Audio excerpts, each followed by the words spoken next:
6 years later, I wore the piece she never found. And when our eyes met at Mom's funeral, I knew some victories speak without a word. This is a story about betrayal and the unexpected freedom that followed.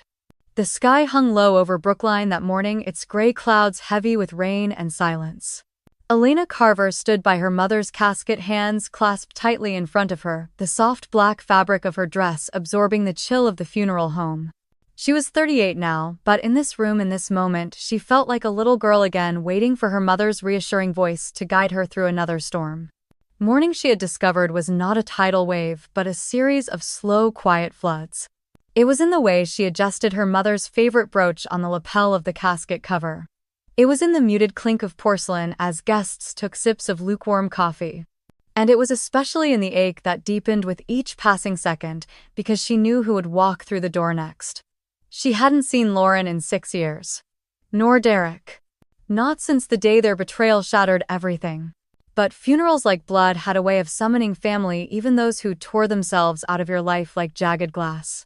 Around her, murmured condolences swirled like smoke, warm and suffocating. Aunts with careful mascara dabbed at their eyes. College friends of her mother whispered memories about church choirs and summer potlucks. Everyone meant well.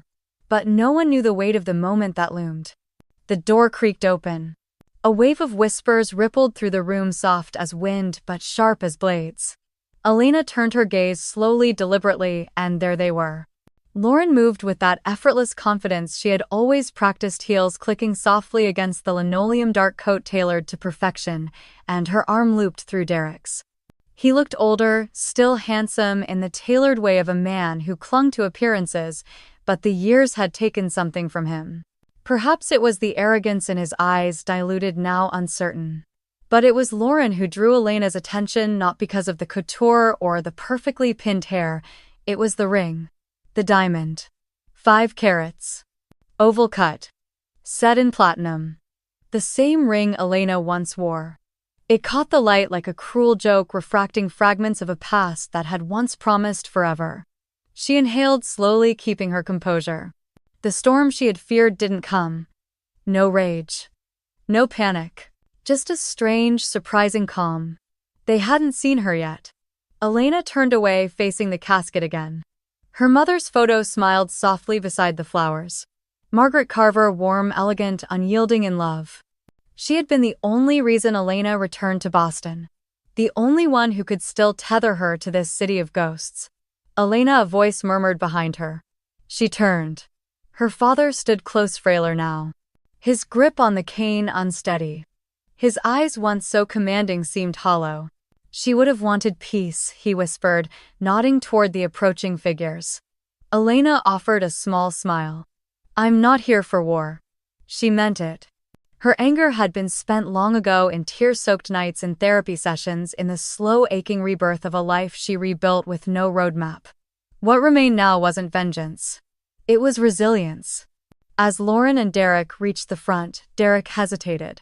Then, with a barely perceptible nod, he extended his hand to Elena. She didn't take it. Sorry for your loss, he said.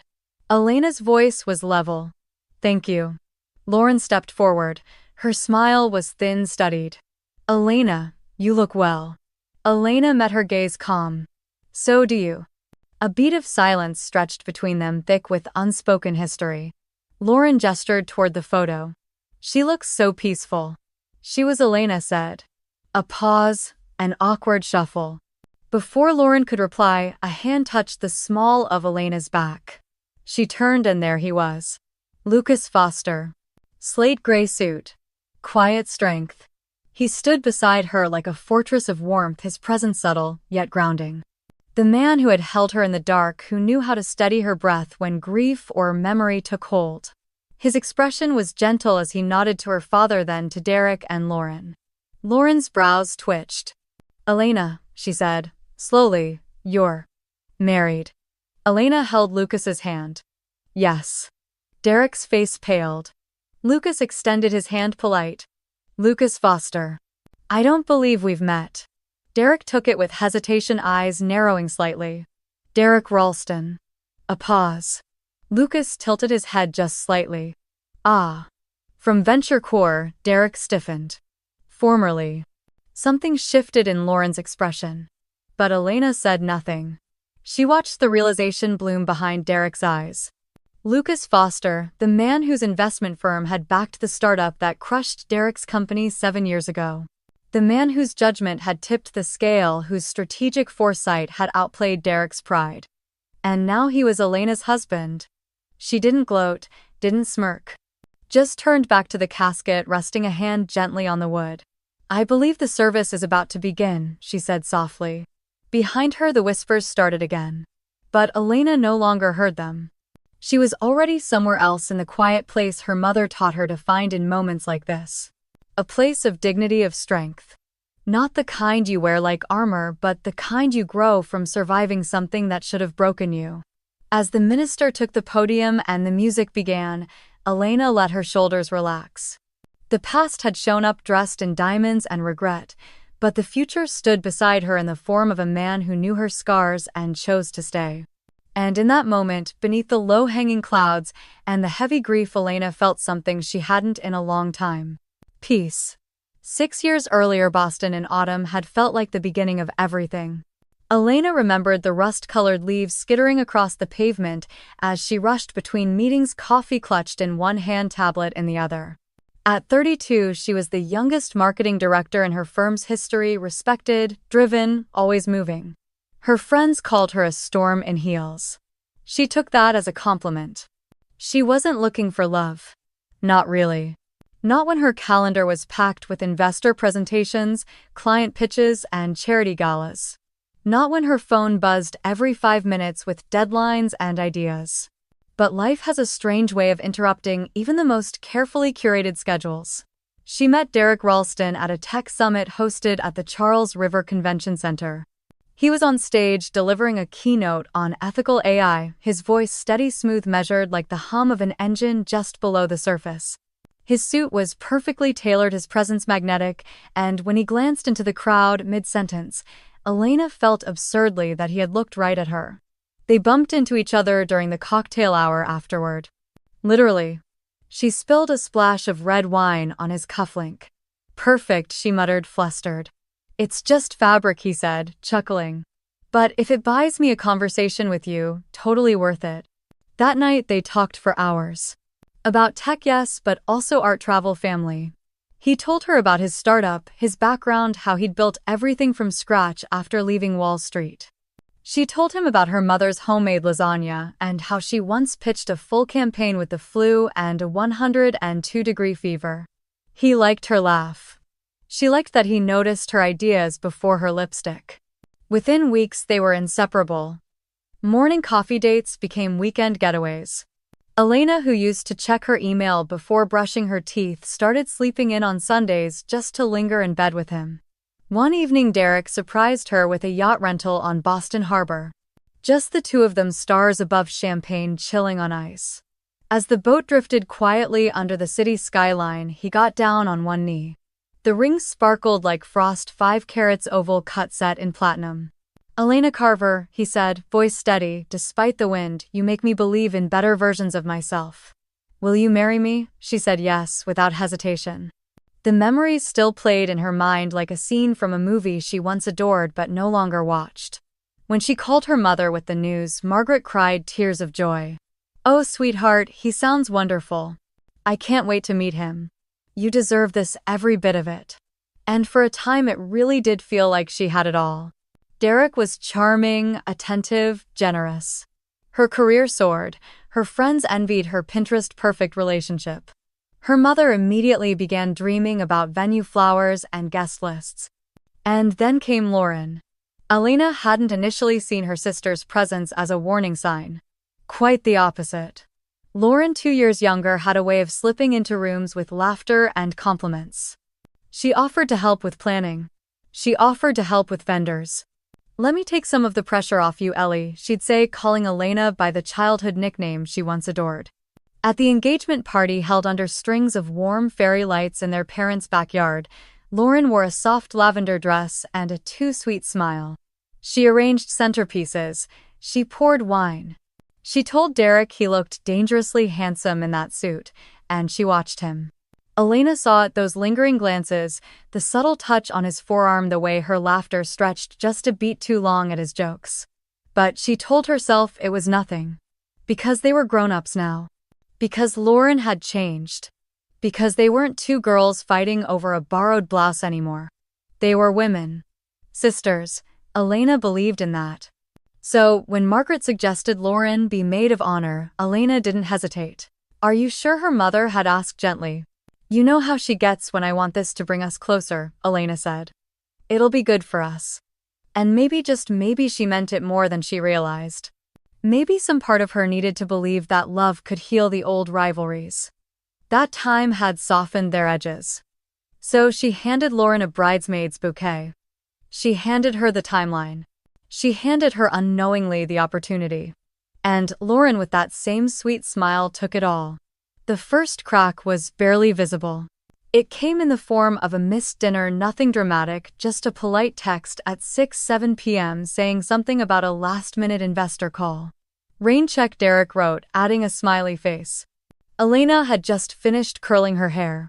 The second crack came days later when he commented on her laugh. They were at a gallery opening downtown, surrounded by abstract canvases and Prosecco flutes. Elena laughed at something their host said, a full, genuine laugh that used to make Derek smile with pride. But this time he winced. "You're kind of loud," he murmured gently as they moved toward the next room. "Maybe tone it down a little." She blinked, unsure if she'd heard him right. "I've always laughed like that." He gave a quick shrug. "Just an observation." Then came the comments about her clothes. That blue dress he once called killer, now a little washed out. Her favorite messy bun, maybe try something sleeker. Each remark on its own could have been brushed off as stress, preference, mood. But strung together they built a rhythm. A quiet pull away from her. She tried to write it off. Derek had been under pressure. The startup was entering Series B funding and his board was pushing hard. She told herself all engaged couples went through a rough patch before the wedding. And besides, there was Lauren. Always ready to step in to help. When Elena couldn't make it to a cake tasting because of a last-minute pitch meeting, Lauren went with Derek. "She knows what I like," Derek had said casually. The words stung more than they should have. Elena smiled anyway. "Great, thanks for helping." Lauren texted afterward he liked the dark chocolate with espresso ganache. Very refined, like him too. It was meant to be playful. Elena told herself not to read into it. Still, the message sat like a rock in her stomach. The following week, Elena found herself staying late at the office, burying herself in work she normally delegated. She began skipping yoga. Stopped texting her friends back. She barely noticed. She was too focused on fixing whatever was quietly unraveling. She started trying harder, dressing up more at home, planning date nights, cooking his favorites. But Derek was always tired. Always distracted. Always somewhere else. One Thursday evening, while tidying up Derek's car before a dinner party, Elena found an earring. It was wedged between the passenger seat and center console. Silver. Dangling, with a tiny sapphire stone. She froze. Her heart didn't race, it stopped. She knew that earring. It had been a gift from their grandmother. Lauren wore them at the engagement party. Elena turned it over in her fingers, her breath slow and heavy. Her first instinct was denial. Maybe Lauren had dropped it by accident. Maybe Derek really had given her a ride somewhere. Maybe. That night she held the earring out to Derek after dinner. His face didn't change. That hurt more than if he'd flinched. "Oh," he said, taking it from her fingers casually. "Lauren must have dropped it when I drove her to the florist last week. She said she lost one." "You never told me you took her to the florist." He raised an eyebrow. "Didn't I? Must have slipped my mind." It wasn't a big deal. Her silence pressed into the space between them like fog. Later, when she called Lauren, the story matched perfectly. "Oh, thank God," Lauren said cheerfully. "I've been looking everywhere for that earring. Derek was so nice to take me. My car was in the shop. You know how he is." Elena sat alone in her apartment after the call, the hum of the refrigerator, the only sound. She wasn't stupid, she wasn't naive. She worked in marketing. She could smell, spin sense manipulation, deconstruct a lie, wrapped in a smile. But in love, we want so badly to believe. We want to believe in effort, in good intentions, in second chances, in maybe I'm overthinking. And so Elena did what so many women do when the truth whispers too close. She doubted herself instead. She went to bed that night telling herself to stop being dramatic, telling herself that families helped with weddings, that sisters flirted harmlessly, that tired men said careless things, but deep down underneath the lipstick and spreadsheets and logical explanations something had shifted. A crack in the mirror. A distortion she couldn't unsee. It was raining again. The kind of soft drizzle Boston knew well, gentle enough to ignore, steady enough to soak you if you weren't paying attention. Elena stepped out of the cab, brown paper bag in hand, her heels clicking against the slick pavement as she made her way toward Derek's office building. Inside the bag was his favorite sandwich from the deli across her office, pastrami on rye, with extra pickles, a small bag of salt and vinegar chips, and a double chocolate cookie. Comfort food. A peace offering. A reminder. He'd been distant again all week. The therapy session she'd started secretly the month before had taught her not to internalize everything. Sometimes you need to interrupt your patterns, the therapist said. Do something small, show up differently. So here she was showing up. The security guard recognized her and waved her through. Elena nodded politely, smoothing her coat and glancing at her reflection in the elevator's mirrored walls. Her eyes looked tired. The dark circles were harder to hide now. But her lipstick was fresh and she had hope. That had to count for something. She stepped out onto the 12th floor and was greeted by Margot, Derek's assistant. Rebecca, we weren't expecting you, Margot said, clearly startled. Elena lifted the bag with a small smile. Just thought I'd bring him lunch. Surprise him. Margot's eyes flickered toward Derek's closed office door. He's in a meeting at the moment. Let me check if he can all wait, Elena said. Margot hesitated. He asked not to be disturbed. Elena tilted her head, pulse rising. Is he alone in there? There was the briefest pause. Margot began, but Elena was already moving. She pushed open the door without knocking. And there it was. Time stopped. Derek leaning against his desk. Lauren standing between his legs, his hands on her waist, her arms wrapped around his neck. Their lips locked in a kiss so familiar, so practiced that Elena knew it hadn't been the first. They didn't notice her right away. She had time to memorize it all. The way Lauren's skirt was slightly bunched, the looseness of Derek's tie, the soft sound of their breathing. The intimacy. When the door clicked shut behind her, they finally turned. 3 faces. Frozen. Elena's heartbeat sounded like glass shattering inside her chest. Rebecca, Derek started, his voice smooth, rehearsed. This isn't what it looks like, he said, stepping forward. Lauren didn't even pretend. She didn't flinch. She didn't hide. She lifted her chin and said, We didn't plan this, it just happened. Elena stood still. She felt nothing. Or maybe everything at once. A numbness that seared. How long, she asked. Her voice didn't shake. It floated. Derek glanced at Lauren, then back at her. Rebecca, let's not do this here. How long? Lauren looked down for the first time. Since the engagement party. Elena blinked. 18 months of dating. 4 months engaged. And half that time he had been hers and hers. The betrayal sank in slow. Every rescheduled date, every distracted glance, every text at midnight. It all made sense now, and it destroyed her. She didn't scream. Didn't cry. She just dropped the lunch bag, letting the sandwich thud quietly to the floor. You made me believe I was crazy, she whispered. You made me doubt my own gut. Derek pressed a button on his desk. Margot, could you? I'm leaving, Elena said. Don't worry. I can escort myself. She walked out, her back straight. But by the time she reached her car, she couldn't breathe. The sobs started as hiccups, sharp, shallow gasps. Then they broke open, full-bodied, uncontrollable. She clutched the steering wheel, knuckles, white forehead against the leather. It took her 3 tries to start the engine. The drive home was a blur of wet streets and radio static. Somehow, she ended up on the bathroom floor, knees pulled to her chest, phone in hand, shaking. She called her mother. She didn't say anything. She couldn't. Ellie Margaret's voice came through the line soft and alarmed. Elena choked on a breath. Sweetheart, where are you? Still no words, just tears, just breathing. Stay on the line, I'm coming. She didn't know how much time passed. She only knew that at some point the front door opened. She heard keys drop. Heard the familiar click of heels.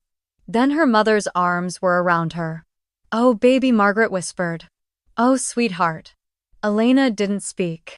She collapsed into her mother's lap like she had when she was 5 and skinned her knee or 16 and had her heart broken by her first real crush. Margaret rocked her gently back and forth, humming a song that had no words, just sound. Just comfort. For a long time, that was enough. That night her mother made tea she didn't drink, and soup she couldn't eat. She sat on the edge of Elena's bed and stroked her hair like she used to, whispering things like, "You are still whole and this pain will pass." But Elena didn't believe her. Not yet. All she could feel was the sting of the ring that had once been hers, now on another woman's finger. A woman who shared her blood. Canceling a wedding wasn't as dramatic as the movies made it seem. There were no screaming matches in bridal shops or fiery speeches in churches. There were phone calls. Dozens of them. Vendor cancellations, refund negotiations. Apologies to friends who had already booked flights. Every ring of her phone was a reminder of what had almost been. Elena moved through it like a ghost. Her father handled the financials. Her mother stayed by her side for the logistics, the cake vendor, the caterer, the venue deposit. Each checkbox ticked off on a spreadsheet that used to represent a dream now felt like erasing parts of a life that never got to be lived. She mailed the engagement ring back to Derek. She didn't leave a note. A week later, Lauren moved in with him. Elena knew because she drove past the building one night, the one they were supposed to share after the wedding. She didn't intend to. Her hands had simply turned the wheel while her mind wandered. Lauren's car was in the driveway. The curtains in the master bedroom glowed with warm yellow light.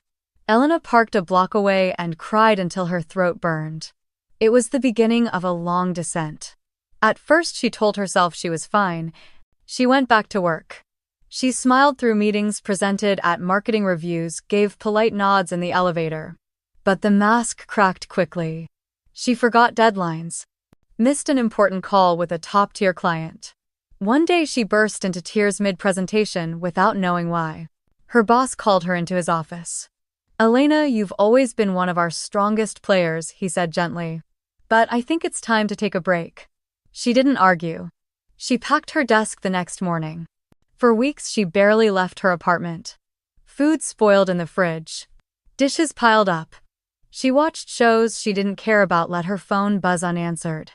She couldn't bear to hear well-meaning sympathy from friends who didn't know what to say. Even breathing felt like work. Her mother called every day. Sometimes Elena answered, sometimes she didn't. Margaret never pushed, only left voicemails that said, "I love you," or "No pressure, just checking in," or sometimes simply, "It's sunny today. I hope you felt a little of it." One afternoon Elena finally answered and the words came out in a flood. "I don't know who I am without him," she sobbed. Margaret listened in silence. Then she said, "You are still Elena. You were never built from Derek. You existed before him. You'll exist after." A week later, Elena's old regional director called. A position had opened in the Chicago office, a lateral move but a fresh start. "I know it's sudden," he said, "but you've always been exceptional. I'd love to have you there." She almost declined. Starting over felt impossible. But staying surrounded by memories, by whispers, by the smell of betrayal woven into every street felt worse, so she said yes. The apartment in Boston needed to be cleared out. Margaret arrived with boxes and tape and a determination only mothers possess. Together they packed books, kitchen utensils, winter coats. Every drawer held ghosts. Elena found old birthday cards from Derek, a photo strip of the two of them from Martha's Vineyard, a note he'd left once in her planner. "You amaze me. Always." She threw them away without ceremony. On the last night before her move, they sat on the floor among half-sealed boxes, eating takeout from paper containers. "You sure about this?" Margaret asked. "No," Elena admitted. But I think it's the first step I've made in months that isn't about running away. Margaret smiled. Then that's enough. They sat in silence for a while. Then as Elena began taping the last box, her mother leaned over and said softly, "Forgiveness isn't about them, it's about freeing yourself." Elena didn't answer. Not then. The wound was too raw. The thought of forgiving Lauren or Derek felt like betrayal to herself. But the words lodged in her heart like a seed waiting for the right season. The next morning, Margaret helped load the final suitcase into the cab. They hugged on the sidewalk. "Call me when you land," her mother said, kissing her forehead. "I will. I love you." "I love you too." Elena didn't see what her mother slipped into the side pocket of her suitcase until that night alone in a sterile new apartment in Chicago. She was unpacking slowly, methodically when her fingers brushed against a soft leather cover. She pulled it out. A journal. Inside, her mother's neat cursive flowed across the pages. Not daily entries, but moments, memories. Little letters to herself. To Elena. To Lauren. Words of hope, sorrow, love. Hopes for their happiness. Her own fears about growing older. Her wishes that her daughters would find their way back to each other. The last entry, dated a week before the move, read, "I couldn't protect her from this. I wanted to. But I see her now, shattered, yes, but still standing. My Elena. My storm in heels. She'll find her way back. I believe in her more than she believes in herself." Elena clutched the journal to her chest and cried for the first time, not from despair but from being seen. This move wasn't a finish line. But maybe it was a beginning. The first time Elena saw Lucas Foster, he was standing alone in a sea of suits, his hands tucked casually in the pockets of a dark gray blazer. It was at a technology innovation conference in San Francisco, her first big business trip since transferring to Chicago. Her team had been invited to network with potential investors and tech partners. The atmosphere buzzed with pitch decks, clinking glasses, and elevator speeches delivered with practiced charm. Lucas was different. He wasn't talking over anyone. He wasn't flashing business cards or checking his phone between conversations. He just listened, eyes steady, posture relaxed, offering nods that made people feel heard. He noticed her before she realized he was even looking. "Digital storytelling strategist," he said, glancing at her name badge. "That's one of the more interesting titles I've seen all day." Elena laughed lightly. "It's a fancy way of saying I make tech sound human." "That's a talent," he said, extending his hand. Lucas Foster. The name flickered something in her brain familiar. But she couldn't place it. They ended up seated beside each other at a networking dinner that night. The table was crowded, the wine flowing freely, but Elena found herself tuning out everyone else. Lucas asked about her favorite books instead of her latest campaigns. He wanted to know what made her move to Chicago, not just when. "I needed a fresh start," she said, choosing honesty. "Fresh starts are brave," he replied. "I used to think they were a sign of failure. Now I think they're proof we survive." Something in the way he said it made her curious. They exchanged business cards. She expected it to end there. But the next morning, Lucas emailed her. "If you're free after the afternoon keynote, I'd love to continue our conversation, less about metrics, more about meaning."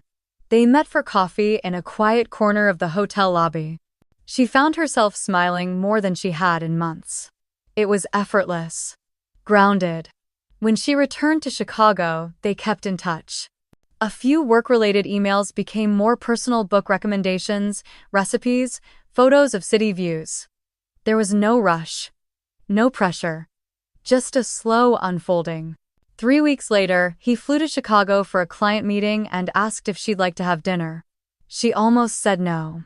Dating still felt like walking across a frozen lake, thin, cold, unpredictable. But something in Lucas's eyes, in the way he never demanded more than she could give, made her whisper yes. They chose a quiet French bistro near her apartment. She wore navy silk and tried not to overthink everything. The first 10 minutes were lovely wine, small talk, laughter. Then, halfway through the appetizer, it hit. A wave of panic. Her throat tightened. Her vision blurred. Her hands trembled as she reached for her water glass. Lucas noticed instantly. Elena. She couldn't speak. She couldn't breathe. She wanted to run. Instead, Lucas quietly signaled the waiter, asked for the check, and turned his full attention back to her. He didn't panic, didn't rush her, didn't pepper her with questions. He simply said, "Take all the time you need. I'm right here," and he stayed. They sat in silence for 20 minutes. When her breath finally steadied, when the tears stopped spilling, she looked at him embarrassed, ashamed. "I'm sorry," she whispered. "I didn't expect that to happen." "You don't owe me an apology," he said. "We all carry our stories. Some of them still echo." She told him everything that night. About Derek. About Lauren. About the wedding that never happened. About the day she fell apart on her bathroom floor. Lucas listened quietly, respectfully. When she finished, he nodded. "My ex-wife left me," he said, his voice low. "For my co-founder. We built the company together, every late night, every dollar. She took him and half of everything else." The pain in his voice wasn't fresh, but it was deep. Worn in like a scar long since healed but never forgotten. "I haven't told many people," that he admitted. "Not because I'm ashamed, just because most people want happy stories. They're uncomfortable with broken beginnings." Elena looked at him, really looked. Here was a man who understood grief. Not just the grief of loss, but the grief of betrayal, of misplaced trust, of starting over from rubble. But he hadn't let it harden him. He was still kind, still open, still capable of showing up with soft eyes and steady hands. They didn't kiss that night. Instead, he walked her home, offered his coat when the wind picked up, and said, "If you ever want to try again, coffee, dinner, silence, I'm here." She nodded. "So am I." It wasn't fireworks. It was a match struck in a dark room. And it was enough to light the way forward. 1 year after moving to Chicago, Elena barely recognized her life. Her promotion to senior marketing director had come with a corner office overlooking the river, a team that admired her leadership, and the chance to finally mentor younger women in the industry, something that brought her quiet joy. Her nights were filled with book clubs, homemade dinners, walks through Lincoln Park, and soft jazz humming from Lucas's record player. But the biggest shift had nothing to do with career. It was the stillness inside her. The anxiety that once clung to her ribs like wet fabric had loosened. The nightmares came less often. The mirror no longer reflected someone haunted but someone healing. Lucas had become a constant.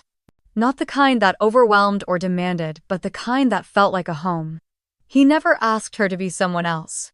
He simply met her where she was over and over again. So when he proposed, Elena didn't cry. Not from fear. Not from grief. She smiled. They were walking through the Chicago Botanic Garden, one of their favorite weekend rituals. Spring had painted the paths with tulips and hyacinths. Beneath a trellis of climbing roses, Lucas stopped, pulled out a simple box, and said, "Elena, I'm not asking you to forget the past. I'm asking to be part of your future." Inside the box was not a diamond. It was an emerald deep green, with 2 small diamonds flanking it. Elegant, strong, quietly striking. Like her, she said yes.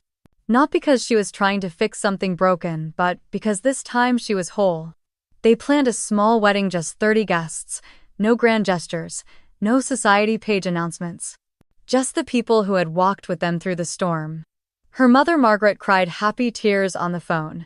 "He sounds wonderful, darling. When can we meet him?" Soon, Elena promised. And when Lucas flew to Boston with her for the first time, he brought flowers for Margaret and books for her father. By the end of the weekend, Margaret hugged her daughter tightly and whispered, "He's the one, Ellie. I can feel it."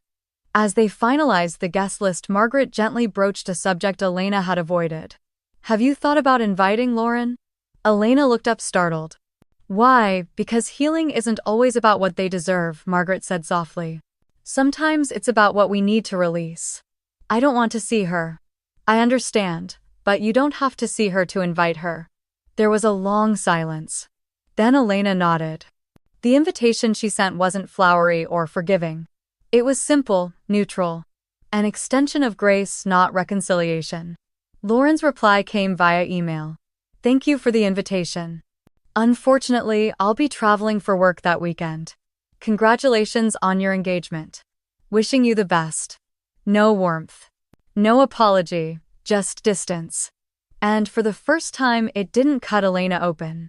She sat with the email for a moment. Then she closed her laptop, stood up, and walked to the window. The sky over Chicago was streaked in early evening gold. Below, people hurried home, arms filled with groceries and tired children. Life went on. So would she. Her wedding day dawned with soft sun and a breeze that fluttered the curtains of their Airbnb cottage near Lake Michigan.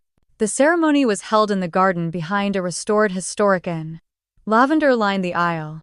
Her dress was ivory satin, simple but breathtaking. Her father walked her down the aisle, his grip firm, his eyes misted. "I haven't seen you this peaceful in years," he whispered. She smiled. "I haven't felt this peaceful in years." Lucas stood waiting under a wooden arch draped in wildflowers, his eyes never leaving hers. Their vows weren't poetic or rehearsed, they were true. "I promise to honor the storms that made you," Lucas said, "and to never mistake your softness for weakness." Elena took a breath, voice steady. "I promise to trust in our quiet love. To know that home is not where we came from but where we choose to build." When they exchanged rings, her emerald caught the light, gleaming like the forest after rain. It wasn't about replacing what had been lost. It was about choosing what came next.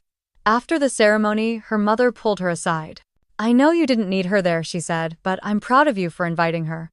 "I didn't do it for her," Elena replied. "I did it for me, so that when I look at my life I know I built it without bitterness." Margaret nodded, eyes shining. "You are more your own woman than ever." As the sun dipped behind the trees and their small group of guests danced barefoot on the lawn, Elena felt something she hadn't in years. Light. Unburdened. And free. The sky hung heavy with clouds the morning of her mother's funeral. The kind of gray that blanketed the city in stillness, making everything from footsteps to whispered condolences sound softer. Elena stood beside her father in the front pew of the church, her hand gently resting on his arm as the organ played a slow hymn. Her other hand was clasped in Lucas's. His touch, as always, grounded her. She had spoken to Lauren only once since the wedding, briefly, cordially. Their contact remained rare and carefully distant, like two tectonic plates that had decided it was better to live parallel than to crash again. But death-like love had a way of gathering the estranged. And so Lauren came. Fashionably late, of course. She entered the church with practiced poise, dressed in black silk and pearls, flanked by a nanny holding her toddler and Derek at her side. The child, a wide-eyed girl with a bow in her hair, clutched a tablet and wore tiny designer shoes. Lauren's hand was adorned with a newer, larger ring than the one that once graced Elena's finger. They walked past the pews with the subtle swagger of people who had something to prove. Lauren leaned down to hug their father, kissing his cheek with a careful tear that didn't quite wet her face. "You look tired, Dad. Are you eating?" Then she turned to Elena. "Elena," she said, her smile sharp. "It's been too long." Elena nodded politely. "Lauren." Her eyes drifted to the little girl. "She's beautiful," Elena offered genuinely. Lauren beamed. "Her name's Clara. We're considering enrolling her in a bilingual preschool. You know, get a head start." She glanced around the room. "We just finished renovating our place in Beacon Hill, 8 bedrooms, wine cellar, full rooftop garden. Derek's firm is expanding again." Derek, silent beside her, offered a polite nod. Elena didn't flinch. She didn't need to. She simply smiled and turned slightly. "Have you met my husband?" Lucas stepped forward, tall and composed in a perfectly cut navy suit. He extended a hand. Lucas Foster. The moment Derek saw him, the world seemed to tilt. His confident smile faltered. Color drained from his face. His mouth opened, but no sound came. Lucas's voice remained calm, almost cordial. "Good to see you again, Derek. It's been, what? 7 years since Innovatech chose us over Computer." A flicker of recognition lit Lauren's eyes, followed by confusion. "You two know each other?" she asked, looking between them. "We do," Lucas said smoothly. "His company and mine once competed for the same acquisition. I won." Elena watched it unfold like a quiet storm. Derek shifted uncomfortably, the collar of his shirt suddenly too tight. Lauren's smile began to strain. "Oh," she said finally. Elena stepped closer to her sister, not threatening, not cruel. Just steady. She leaned in and with a voice as soft as silk and sharp as truth said, "You took my past, Lauren. I built my future." And then she turned away, slipping her hand into Lucas's. No theatrics. No raised voices. Just power. The kind that didn't need to shout. Back in her seat, Elena focused on the service. She didn't watch Lauren. Didn't care whether Derek whispered or squirmed. Her attention was on the portrait at the front, her mother captured in a candid moment laughing beside a garden bed. That's what mattered. Later at the reception in the family home, Lauren tried again. She dropped casual boasts into conversations, private schools, investment properties, charity galas. But no one leaned in to listen. Not like they did with Lucas, who stood in the corner talking to Elena's father about startups that supported single mothers and sustainable tech. Elena watched it all with quiet detachment. She didn't need to win, she already had. The day after the funeral, the house was quieter than it had ever been. No murmurs of guests, no casserole dishes being shuffled across counters, no well-meaning condolences filling the silence. Just the soft creak of old floorboards and the steady ticking of the kitchen clock. A home hollowed by absence. Elena stayed behind while her father went to his brother Peter's for dinner. He needed time with family, someone who remembered Margaret not just as your wife or the girl's mother, but as a sister, a fierce card player, a terrible singer, and the soul of every room she entered. Elena, though, needed the house. She needed the air that still held the trace of her mother's lavender lotion. She needed to be close to the walls her mother had painted herself, the shelves she'd filled with books and wisdom. She wasn't ready to leave yet. It was just after sunset when the knock came. She wasn't expecting anyone. When she opened the door, Lauren stood there. Alone. No makeup. No designer coat. Just jeans, a faded gray sweater, and exhaustion clinging to her like fog. Her usually perfect hair hung limply around her face, and the corners of her mouth twitched like she couldn't quite remember what to do with them. "Hi," she said simply. "Can I come in?" Elena's breath caught in her chest. For a moment, all she saw was the sister from 6 years ago, the one who stood behind her at the engagement party, champagne in hand and secrets in her eyes. But then she looked closer. And she saw something else, someone emptied. She stepped aside wordlessly. They sat in the kitchen, their mother's kitchen where they'd once fought over the last pancake, braided each other's hair, whispered about high school crushes. Now they sat across from one another as grown women with more damage than defense. "I left Derek," Lauren said after a long silence, her voice barely above a whisper. Elena blinked. "What? I packed 2 suitcases and Clara's stuffed rabbit. I didn't even tell him I was leaving." She exhaled shakily. He's not who I thought he was. Or maybe he always was and I just didn't want to see it. He monitors everything, my spending, my phone, my emails. He criticizes what I wear, how I talk. Clara can't even play with certain toys unless they're educational. And the company's in debt. Deep. He leveraged everything to keep up appearances. The vacations, the car, all on borrowed money. The Beacon Hill house about to be foreclosed. It's all been a facade. She stared down into her untouched tea. "I thought I was taking your life from you, you know. Like it was a prize. But it turns out I just inherited your heartbreak." Elena said nothing. Her heart beat painfully, a strange ache of past betrayal mixing with an emotion she hadn't expected, pity. Lauren continued. "I know I don't deserve your sympathy, or your time, but I'm tired, Elena.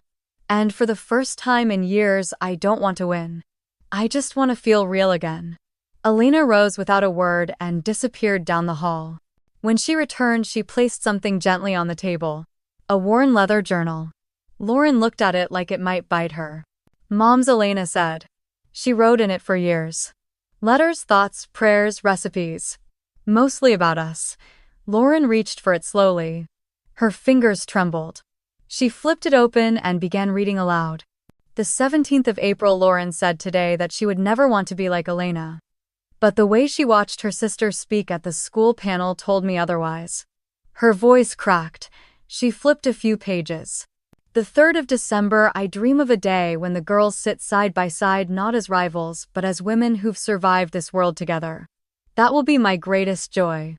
Tears slid down Lauren's cheeks. She saw everything she whispered. Even when we thought she didn't. She always did, Elena murmured. Later that night, they found themselves in the living room, pulling out old photo albums. They flipped through page after page of matching dresses, summer picnics, birthdays with lopsided cakes. They laughed not performatively, not bitterly. Just two sisters sharing something ancient. You remember how Mom used to leave us notes in our lunchboxes? Lauren asked. She never repeated the same one, Elena said. I kept a few. I always thought she gave you the better ones. She didn't. Elena smiled. She just knew what we each needed. They sat close now, the kind of close that would have been impossible months ago. Their shoulders touched. The silence between them wasn't jagged anymore. It was soft. Healing. No apologies were exchanged. No promises. No dramatic reconciliations. Just the beginning of something better. Later, Elena took Lauren to the backyard garden, the one their mother had tended for decades. It had become overgrown in recent months, weeds pushing between bricks, petals falling from untended roses. We should trim this back, Elena said softly. Mom would hate to see it like this. Together they pulled weeds. Lauren pruned dead blossoms. Elena dug around the lavender bed, uncovering the neat little sign their mother had made that read, "Grace grows here." They worked in silence. And in that shared motion, hands, dirty knees on the earth, grief clinging to the air, they rebuilt something that had long been broken. Forgiveness hadn't erased the pain, but it had made space for something else. And sometimes that's how healing begins. The soft scent of fresh paint clung to the air like a promise. Elena stood at the doorway of the nursery, one hand resting gently on the swell of her belly, the other gripping a warm cup of mint tea. Inside the room, Lucas hummed to himself, dipping his roller into a tray of sage green paint, her favorite shade, the one that reminded her of calm after storms. He turned and grinned. You're staring again. I know, she said, her voice catching slightly. I'm trying to memorize everything. Lucas set down the roller and crossed the room to her. He pressed his palm gently against her stomach and leaned his forehead to hers. I can't believe we're here, he whispered. Neither could she. For years, doctors had shaken their heads using phrases like low likelihood, diminished reserve, and explore other options. There had been tears behind closed bathroom doors, awkward silences at baby showers, and moments of quiet jealousy she hated herself for. And then, without warning or procedure, the two pink lines had appeared one rainy morning in October. She had stood in the kitchen for nearly an hour, barefoot, clutching the stick and staring at the window as tears slid down her cheeks. It hadn't felt real until she'd told Lucas. And even then, it hadn't truly sunk in until her first ultrasound, when the grainy shape fluttered on the screen like a fragile miracle. Now the room was taking shape, crib in one corner, a glider chair near the window, and walls slowly blooming into soft green. Lucas bent to kiss her stomach. You're going to have the best mom. Elena smiled. And the most patient dad. A ping interrupted their moment. Her phone buzzed on the hallway table. A text from Lauren. Just signed the final divorce papers. The apartment is small but mine. I'm starting over for real this time. Thank you for not giving up on me. Elena stared at the screen for a long moment, her throat tightening. So much had changed in a year. So much had healed, even if some scars remained. She typed back, proud of you, Mom would be too. She returned to the nursery and sat in the glider, watching Lucas resume his work, slow and methodical. The color bloomed across the wall, with each stroke covering old paint and old shadows. She reached into the side drawer of the chair and pulled out her mother's journal. It had become a companion, something she turned to not for answers but for grounding. Some nights she'd read one line, some nights 10. Each page a quiet echo of her mother's love, wisdom, and hopes for her daughters. She opened to a page she hadn't noticed before. The handwriting was shakier, more fragile. If you're reading this, it means you made it through something you thought might break you. I hope you know that's where your strength lives, not in the perfection, but in the persistence. Elena exhaled slowly. Her mother had always known more than she let on. She looked around the room. The shelves would soon hold books. The walls soft art, the floor's tiny socks, and maybe someday laughter. For the first time, she felt truly ready. Not just for motherhood, for everything. Later that evening, she and Lucas sat on the porch steps sipping cocoa as the early spring air rolled in. The stars blinked overhead like old friends. The city lights hummed quietly in the distance. Lucas reached for her hand. "You ever think about how we got here?" he asked. She nodded. "More than I should." "Regrets?" She paused. "Number. Not anymore, just gratitude." He smiled. She leaned her head on his shoulder, and for a while they just breathed. In the silence, her thoughts drifted. To her mother. To Lauren. To the broken engagement. To the girl she once was curled on the bathroom floor convinced her world had ended. And now here she was. Whole, loved, expecting. She took a deep breath and whispered the words she had once been too afraid to believe. "They thought they took everything. But what they really did was set me free." The wind rustled the trees like applause. And somewhere deep inside her she knew this wasn't the end of her story.